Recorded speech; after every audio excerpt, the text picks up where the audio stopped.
Hello guys, good evening. मैं विनोद कुमार यादव आप सभी का फिर से स्वागत करता हूं मेरे ऑनलाइन क्लासेस जो कि मैं मेडिकल सर्जिकल नर्सिंग के लिए लेता हूं। तो जैसे कि आप सबको पता, अपन कार्डियो वेस्कुलर सिस्टम के बारे में बात कर रहे थे। तो वेस्कुलर सिस्टम में जैसे अपन ने लास्ट डिजीज़ पढ़ी थी रेनॉल्ड्स फिनोमिना या रेनॉल्ड्स डिजीज़, जिसके अंदर क्या हुआ था, किसी भी कोल्ड टेम्परेचर की वजह से जो आर्टीरियल सप्लाई है वो उसके अंदर कोई ऑब्स्ट्रक्शन आ जाता है। ऑब्स्ट्रक्शन मतलब वेसल्स कॉन्स्ट्रिक्ट हो जाती हैं, वेजो कॉन्स्ट्रिक्शन हो जाता है और उसकी वजह से जो ब्लड सप्लाई इंटरप्ट होती है। लेकिन जैसे ही वो प्रॉब्लम या जैसे एक्सट्रीम कोल्ड के कॉन्टेक्ट से अपन वार्म करते हैं उस एरिया को, तो वहाँ की ब्लड सप्लाई वापस नॉर्मल हो जाती है और वो एरिया ठीक हो जाता है। पर आज जो अपन जो डिजीज़ जो पढ़ने वाले हैं वो है बर्गर्स डिजीज़। इसके अंदर क्या होता है, ये है सेम ऐसी कंडीशन, पर इसके अंदर परमानेंट ब्लॉकेज हो जाता है। मतलब जो ब्लड सप्लाई सेम वही एरिया, जो toes, fingers, nose, ear lobes, जो वो सब एरियाज ही अफेक्टेड होते हैं, जो कि डिस्टल एरियाज होते हैं, जहाँ की ब्लड वेसल्स या कैपिलरीज बहुत स्मॉल होती हैं। तो वहाँ पे क्या होता है, छोटा सा ऑब्स्ट्रक्शन भी किसी एरिया की ब्लड सप्लाई को इंटरप्ट कर सकता है। तो जैसे आपको इस डायग्राम में दिख रहा है कि ऑब्स्ट्रक्शन इन ब्लड वेसल्स या जो आर्टरीज हैं उनमें ब्लड जो है ऑब्स्ट्रक्शन होने की वजह से क्या होता है, वो उस एरिया, इससे आगे के एरिया की ब्लड सप्लाई डिस्टर्ब हो जाती है और उसके वजह से इस्चीमिया होगा। इस्चीमिया अल्टीमेटली नेक्रोसिस कोज करेगा। तो यहाँ पे जो सेल डिस्ट्रक्शन होना स्टार्ट हो जाएगा और उस डिस्ट्रक्शन को क्या बोला जाता है, नेक्रोसिस। तो कोई भी ऐसी कंडीशन जिसके अंदर डिस्टल एरियाज के जो पार्ट है जैसे फिंगर, टोज, उनकी ब्लड सप्लाई में ऑब्स्ट्रक्शन हो रहा है, कोई थ्रोम्बस हो सकता है, कोई एम्बोलस हो सकता है, कोई प्लाक फॉर्मेशन हो सकता है, तो किसी भी वजह से अगर कोई ऑब्स्ट्रक्शन आ रहा है और ब्लड सप्लाई इंटरप्ट हो रही है परमानेंटली, ऐसा नहीं जैसे रेनॉल्ड्स डिजीज में हुआ था कि जब कोल्ड टेम्परेचर के कांटेक्ट में गए तो वो वेसल्स कॉन्स्ट्रिक्ट हो गई या स्पाज्म हो गया और फिर जैसे उनको वार्म किया वो वापस स्पाज्म नॉर्मल हो गया। यहाँ पे क्या हो रहा है, परमानेंट ऑब्स्ट्रक्शन हो रहा है। तो वो क्या होगा, परमानेंट ऑब्स्ट्रक्शन होने के बाद उसके आगे की ब्लड सप्लाई इंटरप्ट हो जाएगी और वहाँ पे जो है सेल टिश्यू, जो इस्चीमिया, नेक्रोसिस और सेल टिश्यू डिस्ट्रक्शन स्टार्ट हो जाता है। इस कंडीशन को क्या बोला जाता है, Buerger's disease. Next point, Buerger's disease is a rare disease of the arteries and veins in the arms and legs. Arms और लेग्स की जो आर्टरीज होती है वो बहुत ज़्यादा अफेक्टेड होती है। इन बर्गर्स डिजीज ऑल्सो कोल्ड थ्रोम्बोएंजाइटिस ओब्लिटरेंस, इसका एक अलग नाम और भी है, थ्रोम्बोएंजाइटिस ओब्लिटरेंस के नाम से भी जाना जाता है। Your blood vessels become inflamed, swell and can become blocked with blood clots। तो क्या क्या हो रहा है, इन्फ्लामेशन होगा, स्वेलिंग होगी एंड ब्लॉकेज हो सकता है बाय द एनी थ्रोम्बाई। तो उस कंडीशन में क्या होगा, उसके आगे की जो ब्लड सप्लाई है वो नहीं होगी और वहाँ का जो सेल्स हैं, टिश्यूज है, वो डिस्ट्रक्शन होना स्टार्ट हो जाएंगे और वहाँ पे गैंग्रीन फॉर्मेशन या necrosis and gangrene formation start हो जाएगा। Next point, This eventually damages your destroyed skin tissues and may lead to infection and gangrene। ये डिस्ट्रॉय कर देता है या डैमेज कर देता है स्किन टिश्यूज़ को और अल्टीमेटली गैंग्रीन फॉर्मेशन हो जाता है। गैंग्रीन मतलब सेल टिश्यू का डिस्ट्रक्शन होना हो चुका है, सेल्स डेड हो चुकी है। Buerger's disease usually first shows in your hands and feats and may eventually affect larger areas of your arms हैं एंड लेग्स। सबसे जो पहले जो डिस्टल एरियाज होते हैं उनको अफेक्ट करती है और धीरे धीरे ये बढ़ती जाती है और जो आगे प्रोग्रेसिवली जो आर्टरीज है उनमें ब्लॉकेज होना स्टार्ट हो जाएगा और आर्म्स और लेग्स अफेक्ट हो सकती हैं। इसके कोजेज की बात करें तो the exact cause of Buerger's disease is unknown, मतलब इडियोपैथिक होती है। सबसे पहले बात करें तो ये इडियोपैथिक कंडीशन होती है। Next point, while tobacco use clearly plays a role in the development of Buerger's disease, it is not clear how it does so. मतलब टोबैको यूज भी एक बहुत इंपॉर्टेंट रोल प्ले करता है इसके कोज होने में, लेकिन कैसे, सिंपली तो एक कॉन्सेप्ट तो ये होता है कि जो ब्लड वेसल्स है उनका कॉन्स्ट्रिक्शन कर देता है और कॉन्स्ट्रिक्शन होगा तो ब्लड सप्लाई इंटरप्ट हो सकती है। अगर कोई छोटा सा भी ब्लॉकेज है तो वो ब्लड सप्लाई को इंटरप्ट कर सकता है। लेकिन जो नॉर्मल पर्सन जो स्मोकिंग नहीं करते हैं या टोबैको यूज़ नहीं करते हैं उनके अंदर वो वेसल्स नॉर्मल रह सकती है क्योंकि उनमें ब्लॉकेज कम है। लेकिन जो टोबैको और स्मोकर्स होते हैं, टोबैको यूजर्स और स्मोकर्स, उनके अंदर वो वेसल्स थोड़ी कॉन्स्ट्रिक्ट हो जाती हैं, तो वो थोड़ा सा ब्लॉकेज भी जो सर्कुलेशन है उसको ऑब्स्ट्रक्ट कर सकता है। Next point, it is thought that chemicals in tobacco में irritate the lining of blood vessels causing them to swell. या ऐसे भी बोला जा सकता है कि जो टोबैको की वजह से जो ब्लड वेसल्स की वॉल्स हैं वो इरिटेट हो सकती है, उनके अंदर इन्फ्लामेशन हो सकता है और उस इन्फ्लामेशन की वजह से वहाँ पे जो है ऑब्स्ट्रक्शन हो सकता है या ब्लड सप्लाई इंटरप्ट हो सकती है। नेक्स्ट पॉइंट, पीपल्स में have genetic predisposition of this disease. Genetically भी ये डिजीज प्रोग्रेस करती है। इसके अलावा रिस्क फैक्टर्स की बात करें तो टोबैको यूज़, जैसे मैंने बताया, क्रोनिक गम डिजीज़, गम मतलब जो अपने माउथ में गम्स होते हैं, मसूड़े होते हैं, उनसे रिलेटेड डिजीज़ भी इसको अफेक्ट करती है। इसके अलावा sex more common in males than in females. Males में ज़्यादा कॉमन होता है फीमेल से।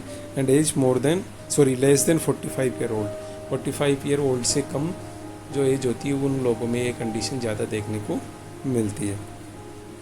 इसके बाद बात करें सिम्टम्स की, तो tingling and numbing in the hands और फीट्स, क्योंकि वहाँ पे क्या हो रहा है, इस्चीमिया होगा, नेक्रोसिस होगा, तो उस कंडीशन में जो वहाँ की सेल्स हैं, टिश्यूज हैं, उनका डिस्ट्रक्शन होगा, नर्व इरिटेशन होगा और उसकी वजह से टिंगलिंग और क्योंकि नर्व टिश्यूज डैमेज होंगे तो नंबनेस भी वहाँ पे हो सकती है। इसके अलावा पेल रेडिश एंड ब्लू टिंग्ड हैंड्स और फिट्स। पेल रेडिश और ब्लू तीनों जो कलर होते हैं, पहला रूबार और साइनोसिस, ये तीनों वहाँ पे आपको देखने को मिल सकते हैं। Next, pain that may come and go in your legs and feet on your arms and hands. कभी कभी दर्द हो जाता है फिर ठीक हो जाता है, जब ऑब्स्ट्रक्शन ज़्यादा हो जाता है, इस्चीमिया ज़्यादा होने लग जाता है, इन्फ्लामेटरी कंडीशन बढ़ जाती है, तो वहाँ पे पेन हो सकता है और जब वो नॉर्मल होगी तो पेन रिलीव हो सकता है। नेक्स्ट पॉइंट, द पेन में occur when you use your hands और feet and eases when you stop this activity. Claudication जिसको बोला जाता है, मतलब जब भी आप एक्टिविटी करोगे काफ मसल्स या जो मसल्स होती हैं उनका कंस्ट्रक्शन होगा और उसकी वजह से वहाँ पे पेन हो सकता है। और जैसे आप नॉर्मल या कोई एक्टिविटी नहीं कर रहे हो तो मसल्स रिलैक्स रहती हैं और उसकी वजह से वहाँ पे पेन नहीं होता। Next point, inflammation along a vein just below the skin surface due to a blood clot in the vein. तो वेन है उसका इन्फ्लामेशन हो सकता है स्किन सरफेस के जस्ट बिलो, क्योंकि जो ब्लड क्लॉट है वेन के अंदर वो वहाँ पे जो है इस्चीमिया कर देगा, क्योंकि वहाँ पे ब्लड सप्लाई इंटरप्ट होगी अगर क्लॉट होगा तो उसकी वजह से इन्फ्लामेशन अलोंग ए वेन के साथ साथ भी इन्फ्लामेशन भी हो सकता है। Next point, fingers and toes that turn pale when expose to cold, Raynaud's phenomena. इसमें भी जैसे ही थोड़ा सा कोल्ड के अब क्या है वहाँ पे ऑब्स्ट्रक्शन तो है ही, अब मान लो थोड़ा सा भी एरिया खुला है और उसकी वजह से प्रॉब्लम ज़्यादा सीरियस नहीं है, तो जैसे ही कोल्ड के कॉन्टैक्ट में जाएगा ये ऑब्स्ट्रक्शन ज़्यादा हो जाएगा, क्योंकि ब्लड वेसल्स कॉन्स्ट्रिक्ट हो जाएंगी और यहाँ पे रेनॉल्ड्स फिनोमिना भी साथ में देखने को मिल सकता है, क्योंकि कोल्ड के कॉन्टैक्ट में आते ही ब्लड वेसल्स कॉन्स्ट्रिक्ट हो रही हैं और ब्लड सप्लाई पूरी तरह से इंटरप्ट हो जाएगी और यहाँ पे नेक्रोसिस की कंडीशन देखने को मिल सकती है। इसलिए जो रेनॉल्ड्स फिनोमिना और जो बर्गर्स डिजीज़ के पेशेंट होते हैं वो अपने हाथों को कवर करके रखते हैं इन द कोल्ड टाइम या कोल्ड एनवायरनमेंट के अंदर, अपने हाथों को ग्लव्स से या पट्टियाँ बांध के कवर करके रखते हैं ताकि वो और ज़्यादा प्रॉब्लम्स अराइज ना हो सके। And last one is painful open source on your fingers and toes. Gangrene बनने की वजह से गैंग्रीन फॉर्मेशन हो जाएगा और गैंग्रीन फॉर्मेशन की वजह से वहाँ पर सोर्स भी हो सकते हैं, ओपन सोर्स, जो कि पेनफुल हो सकते हैं।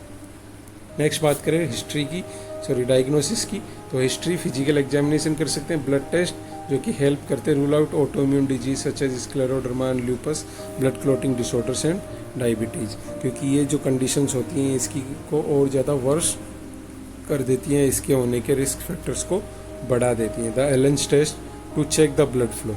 एलेंस टेस्ट में क्या होता है, जैसे ये अपनी फिंगर्स हैं और ये रेडियल आर्टरी और अल्नार आर्टरी, दो आर्टरियाँ होती हैं, तो इन दोनों को दबाया जाता है। जैसे मैं दोनों हाथों से यहाँ पे प्रेशर डाल दूंगा, प्रेशर डालने के बाद किसी एक आर्टरी को या रेडियल आर्टरी को छोड़ूंगा तो ब्लड का फ्लो कितना स्पीड से हो रहा है, थोड़ी देर दबा के रखने से ब्लड फ्लो इंटरप्ट हो जाता है और वो जो आगे का एरिया है वो वाइटिस हो जाता है। ये एरिया क्या हो जाएगा, वाइटिस, क्योंकि यहाँ पे ब्लड सप्लाई नहीं हो रही।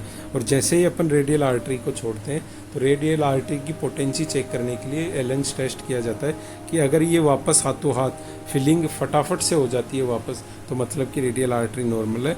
और अगर ये फिलिंग होने में टाइम लग रहा है, मतलब वहाँ पे किसी ने कोई ना कोई ऑब्स्ट्रक्शन हो सकता है, तो एलेंस टेस्ट करके भी अपन पता लगा सकते हैं। इसके बाद बात करें तो एंजियोग्राम जो होती है आर्टरीज को विजुअलाइज करने के लिए एक प्रोसीजर होता है जिसमें कैथेटर के द्वारा आर्टरीज को विजुअलाइज किया जाता है और देखा जाता है कि उनके अंदर किसी तरह का कोई ऑब्स्ट्रक्शन तो नहीं है, तो उसका पता लगा के अपन ट्रीटमेंट के लिए जा सकते हैं। तो ट्रीटमेंट में सबसे पहले प्रिवेंशन की स्मोकिंग सीसेशन होना ही चाहिए। स्मोकिंग एंड टोबैको, ये दोनों चीज़ें आपको अवॉइड ही करनी है। इसके बाद मेडिकेशंस जो कि डायलेट करती हैं ब्लड वेसल्स को और इम्प्रूव करती हैं ब्लड फ्लो को, एंड डिजोल्विंग ब्लड क्लॉट्स, जो वेसोडाइलेटर्स दे सकते हैं, थ्रोम्बोलाइटिक्स दे सकते हैं जो कि क्लॉट्स को डिजोल्व कर देंगी और ब्लड वेसल्स को डायलेट कर देंगी। इसके अलावा intermediate compression of the arms and legs to increase blood flow to your extremities, तो कंप्रेशन करेंगे ताकि जो ब्लड सप्लाई है या जो वेनस रिटर्न है उसको बढ़ाया जा सके, क्योंकि ऑब्स्ट्रक्शन की वजह से वहाँ पे वेनस रिटर्न कम हो जाएगा, तो उसको कंप्रेशन, इंटरमीडिएट कंप्रेशन करेंगे ताकि ब्लड फ्लो को जो है नॉर्मली किया जा सके। इसके बाद बात करें spinal cord stimulation. Spinal cord stimulation के द्वारा भी इसको ट्रीट किया जा सकता है, क्योंकि ये क्या करता है, एक्टिविटीज़ को बढ़ा देता है, हार्ट रेट को बढ़ा देगा, ब्लड प्रेशर को बढ़ा देगा, और हार्ट रेट ब्लड प्रेशर बढ़ेगा तो इसकी वजह से ब्लड सप्लाई हो सकती है, क्योंकि ऑब्स्ट्रक्शन स्मॉल टीनी आर्टरीज के अंदर है, तो वहाँ पे ब्लड का अगर थोड़ा सा भी प्रेशर बढ़ता है तो उसकी वजह से ब्लड फ्लो नॉर्मल हो सकता है। And last one is amputation. अगर इन्फेक्शियस और गैंग्रीन अगर हो गया है तो अपन उस पार्ट को काट के हटा देते हैं। जैसे मान लो किसी फिंगर, कोई हैंड है उसकी एक फिंगर या दो फिंगर्स कम्प्लीटली नेक्रोस्ड हो चुकी है या वहाँ पे गैंग्रीन फॉर्मेशन हो गया है, तो उनको काट के अपन हटा देंगे जितना पार्ट डिस्ट्रक्शन या जितने पार्ट में टिश्यू डिस्ट्रक्शन हो चुका है, तो एम्पुटेशन भी कर सकते हैं। तो थैंक यू गाइज, आज का अपना टॉपिक था बर्गर्स डिजीज। बर्गर्स डिजीज जिसको में क्या होता है कि ब्लड वेसल्स जो स्मॉल आर्टरीज होती हैं लेग्स और आर्म्स, स्पेशली लेग्स और आर्म्स की जो डिस्टल पार्ट की जो आर्टरीज होती है ब्लड सप्लाई करने के लिए, उन आर्टरीज में किसी ऑब्स्ट्रक्शन की वजह से ब्लड सप्लाई इंटरप्ट हो सकती है, और उस ब्लड सप्लाई के इंटरप्ट हो जाने की वजह से जो है एरिया में ब्लड सप्लाई नहीं होगी, इस्चीमिया होगा, नेक्रोसिस होगा एंड गैंग्रीन फॉर्मेशन हो सकता है, और उसकी वजह से उस एरिया का टिश्यू डिस्ट्रक्शन हो सकता है और अल्टीमेटली अपने को एम्पुटेशन करने की ज़रूरत भी पड़ सकती है। तो thank you for listening me guys. अगर अच्छा लगा हो, समझ में आया हो, तो like share and subscribe on my YouTube channel. Thank you.